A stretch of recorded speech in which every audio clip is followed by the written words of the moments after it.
এক গ্রামে বসবাস করতেন এক দুঃখী কৃষক এবং তার স্ত্রী, এক দুঃখী কিষাণী।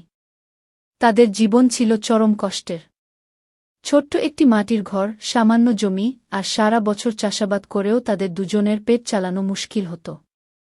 একদিন কৃষক খেতে কাজ করার সময় আকাশে কালো মেঘ দেখে আনন্দে নাচতে শুরু করলেন। অনেকদিন বৃষ্টি হয়নি, তাই এই বৃষ্টি তাদের ফসলের জন্য আশীর্বাদস্বরূপ।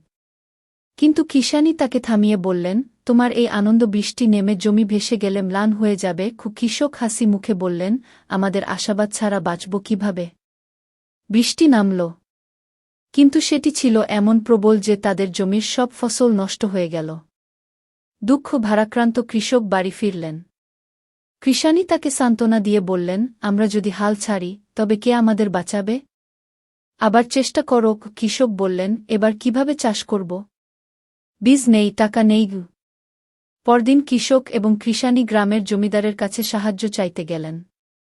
জমিদার তাদের প্রতি সহানুভূতিশীল হয়ে কিছু বীজ এবং একটি পুরনো লাঙল দিলেন। কৃষক আবার চাষ শুরু করলেন।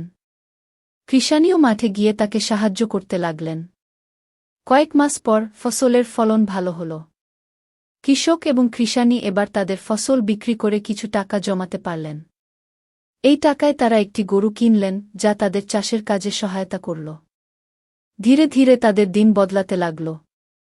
তবে সুখ দুঃখের এ গল্প এখানেই শেষ নয়।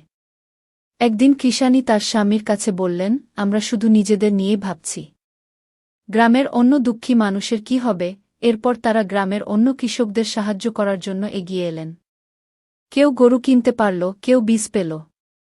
তাদের এই উদারতায় পুরো গ্রামটি উন্নতির দিকে এগোল। এইভাবে দুঃখী কৃষক এবং কিষাণী তাদের কঠোর পরিশ্রম, আশা আর উদারতার মাধ্যমে নিজেদের জীবন বদলানোর পাশাপাশি পুরো গ্রামকে উন্নতির পথে নিয়ে গিয়েছিলেন।